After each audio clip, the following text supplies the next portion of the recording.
여러분은 이웃의 불행을 들었을 때 진심으로 슬펐나요? 아니면 아주 잠깐이라도 안도했나요? 아, 다행이다. 나는 아직 저기까지는 아니구나.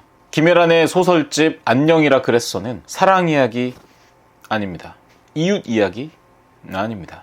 이건 이웃으로 인해 우리의 감정이 어떻게 변화하는가에 대한 이야기입니다. 우리는 이웃의 안녕을 바라지만 사실은 비교하고 계산하고 안도합니다. 그리고 어느 순간 안녕이라는 말이 인사가 아니라 거리두기가 돼버리죠. 오늘 김혜란의 소설집 안녕이라 말했어를 통해서 이 불편한 진실을 이야기해 보겠습니다. 안녕하세요. 책 읽는 원식입니다. 오늘은 제가 정말 좋아하는 김혜란의 소설집 안녕이라 그랬어 라는 책을 읽고 제가 리뷰를 해보고자 합니다. 이 책에는 총 7개의 이제 단편, 중편들이 수록되어 있습니다. 거의 한 40페이지 전후 되고요. 홈파티, 숲속 작은 집, 좋은 이웃, 이물감, 레몬케이크, 안녕이라 그랬어, 그리고 빗방울처럼 이렇게 총 7개의 소설이 수록되어 있는데요. 일단 첫인상은 읽고 났을 때 역시 김혜란이구나. 근데 사실 여기에 이제 신영철 평론가가 이렇게 이야기를 했거든요. 나는 김혜란이 오랫동안 사회학자였고 이제야말로 유감없이 그렇다고 주장할 것이다. 과연 이게 어떤 의미일까라고 생각을 해봤는데 읽고 나니까 너무나 적확한 그런 평론이었구나 라고 생각을 했어요. 이 책은 앞에서 제가 말씀드린 것처럼 모두 이웃에 대한 그런 이야기를 담고 있습니다. 여기서 말하는 이웃이란 진짜 옆에 사는 이웃, 윗집 사는 이웃, 이런 이웃도 되고 내 주변 사람들, 지인, 전 연인도 될 수 있고요. 혹은 가족도 될 수 있고요. 내 주변에 있는 모든 사람들을 이제 이웃으로 총칭을 했을 때 나오는 이웃이다 라고 볼 수가 있는데요. 일단 각각 그 단편에 대한 핵심 포인트만 짧게 한 줄씩 좀 짚어드릴게요.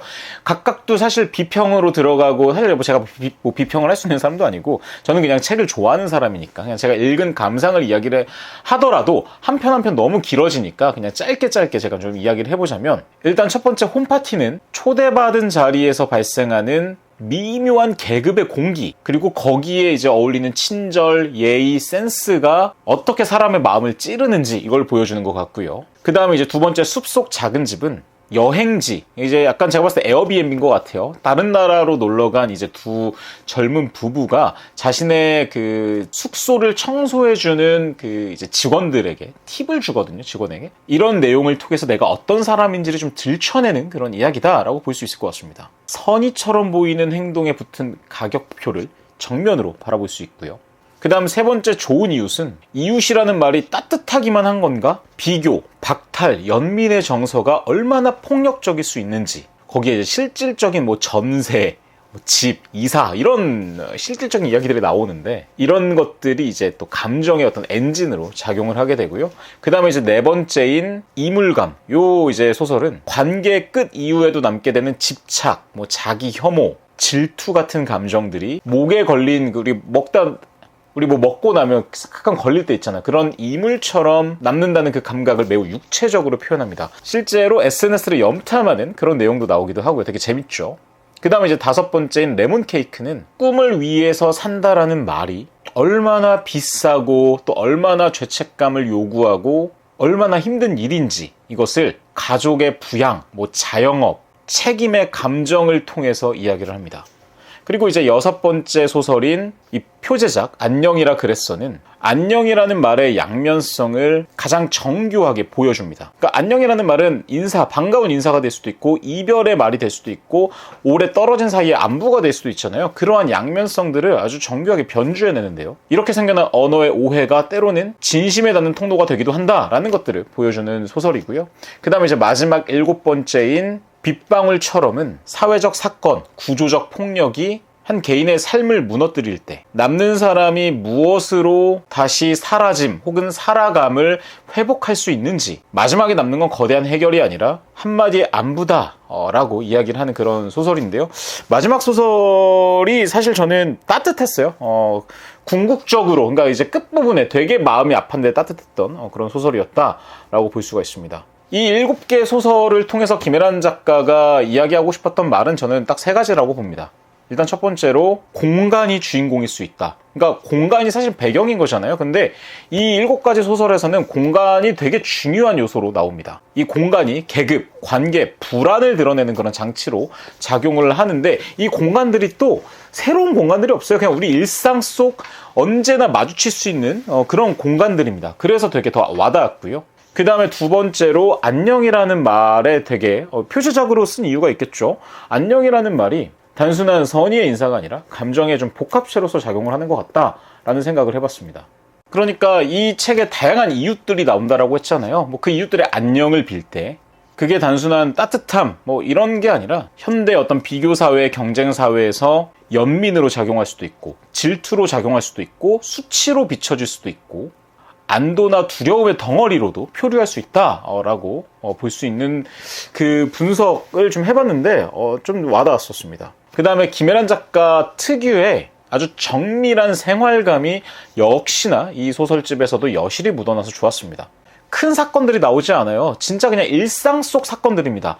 뭐 말투도 그렇고요. 뭐 집을 바라보는 시선이라든지 관계 속에서 나오는 대화, 심지어 제가 이물감이라는 소설에서도 한번 언급을 드렸던 것처럼 SNS 염탐 이런, 그러니까 누구나 다 해봤을, 언제나 다 접해봤을 그런 어떤 생활감이 가득 묻어나는 그런 소재와 이야기들로 인물의 계급 감각과 마음의 결을 보여줍니다. 그래서 이 책을 읽고 나면 이거 저 내 얘기 같은데? 생각이 들 때가 많아요. 7개 소설 모두 저는 주인공 등장인물들이 나 같은데? 이런 생각들을 해봤고 그게 김혜란 작가가 얼마나 대단한 작가인지를 보여주는 그런 부분이라고 할 수 있습니다.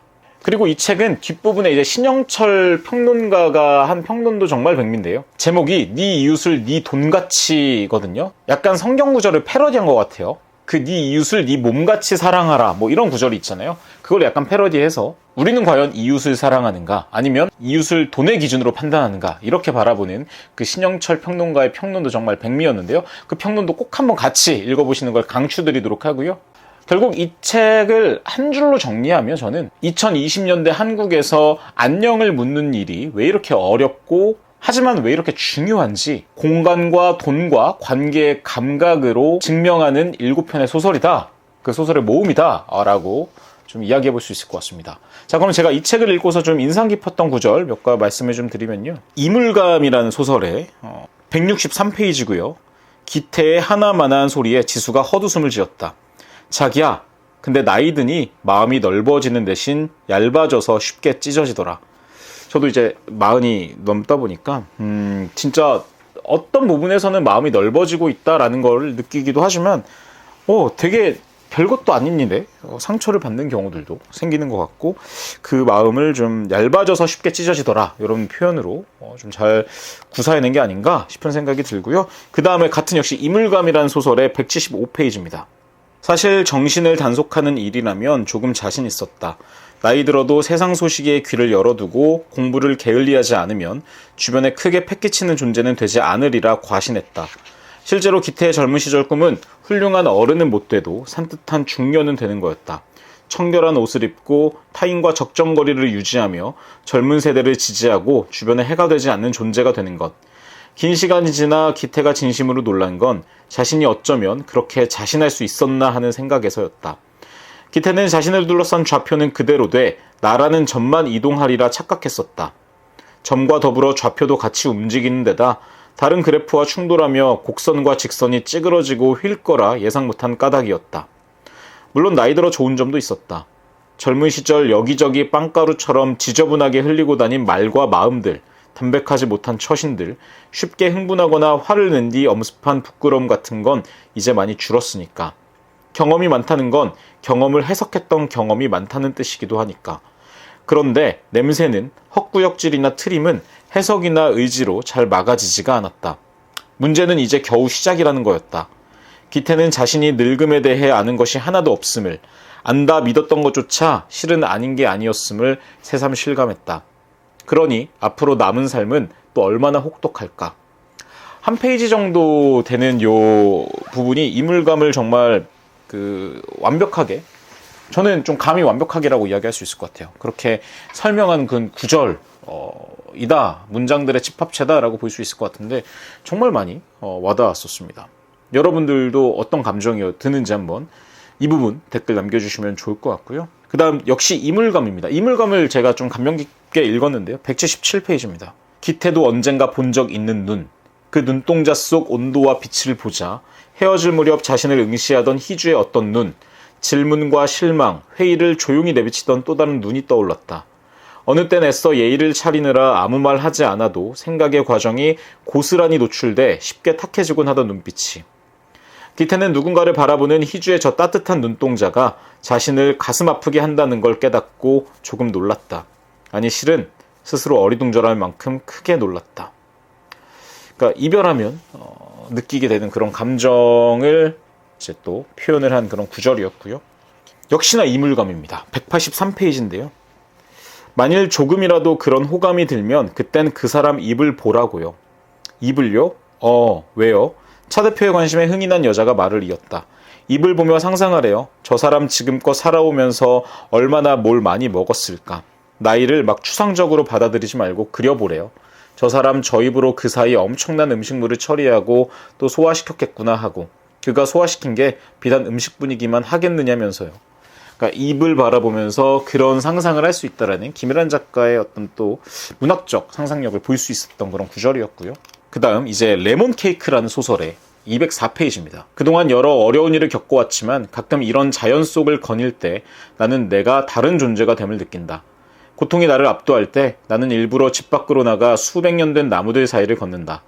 갓 걸음마를 뗀 아기가 엄마 아빠의 가랑이 사이를 통과하듯 키 큰 나무들이 줄지어 늘어선 공원을 지나간다.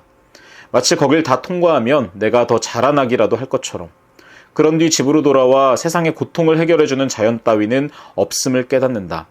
그러곤 이미 아는 걸 한 번 더 깨달으려 다음날 다시 같은 장소로 나간다. 내 고통의 무심한 자연 앞에서 이상하게 안도한다. 자연에 압도당했고 내 고통을 자연이 해결해 줄 수는 없다는 걸 알지만 역시나 그 무심한 자연 앞에서 또 안도가 되는 그런 우리 인간의 마음을 표현한 내용이었고요. 그 다음 이제 표제작 안녕이라 그랬어의 231페이지입니다. 나는 뭐라 더 말을 못하고 미안한 표정을 지었다. 하나마나 한 말을 최대한 진심 어리게 하는 것도 어른의 화법일 텐데 누군가의 부고와 마주할 때마다 스스로가 가진 표현의 한계와 상투성에 어쩔 줄 몰라 했다. 상투성이 뭐 어때서? 세상에 살 만큼 죽은 만큼 상투적인 게 또 어디 있다고. 그 반복의 무게에 머리 숙이는 게 결국 예의 아니던가. 네, 요 부분. 뭐 저도 나이가 나이인지라 부고 소식을 가끔 들을 때가 있는데 제 지인이 이제 상을 당하는 경우보다는 이제 지인의 가족이 상을 당해서 많이 가게 되는데 그 부고와 마주할 때마다 사실 표현의 한계가 있잖아요. 삼가 고인의 명복을 빕니다. 좋은 곳으로 가셨을 겁니다. 뭐 힘내십시오. 근데 결국 죽음도 삶도 상투적인 거고 그런 표현, 그런 반복 앞에서 계속 우리는 머리 숙이는 게 예일 수밖에 없다라는 김혜란 작가의 표현이 참 마음에 들었습니다. 네, 이제 293페이지 빗방울처럼이라는 소설입니다. 낯선 기운에 지수는 뒤돌아 수호방을 바라봤다. 수호의 방문이 다른 때와 달리 활짝 열려 있었다. 저게 언제 열렸지? 여자가 열어둔 건가? 대체 왜? 그러자 문득 아침에 여자가 안방 천장을 보고 했던 말이 떠올랐다. 무슨 일이 있었습니까? 한국어가 모어가 아닌 이가 건넨 정중한 문장이라 한국의 그 어떤 행정 언어나 법률 언어보다 더 정직하고 따뜻하게 다가왔던 말. 그제야 지수는 자신이 그동안 누군가로부터 그 말을 얼마나 듣고 싶어 했는지 깨달았다. 더불어 그 답 또한 얼마나 기다렸는지도. 하지만 대답 따위 아무도 들려주지 않을 테지. 지금껏 그래온 것처럼. 지수가 절망적인 얼굴로 뭔가 결심한 듯 두 눈을 꼭 감았다. 그러자 어디선가 방금 전 낙숫물에 섞인 목소리가 다시 들려왔다. 마치 누군가 이 집에 일부러 흘리고 간 단어 마냥 툭툭. 안 된다고. 그러지 말라고. 부디 살라고 얘기하는 물소리가. 지수의 두 뺨위로 빗방울 같은 눈물이 뚝뚝 흘러내렸다. 사실 되게 이야기를 말씀드린 스포가 될 수 있어서 제가 말할 수는 없지만 굉장히 마음 아픈 소설 앞부분이었거든요. 근데 뒷부분에서 결국 부디 살라고 얘기하는 목소리.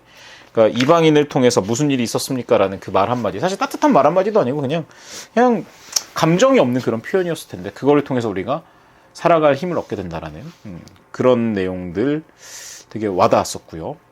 마지막 이제 문장인데요. 김혜란 작가의 말입니다. 316페이지고요. 앞으로 저는 여전히 삶이 무언지 모른 채 삶을, 죽음이 무언지 모른 채 죽음을 그릴 테지만 때로는 그 모름의 렌즈로 봐야만 비로소 알게 되는 것들이 있음을 새로 배워나가게 될지도 모르겠습니다.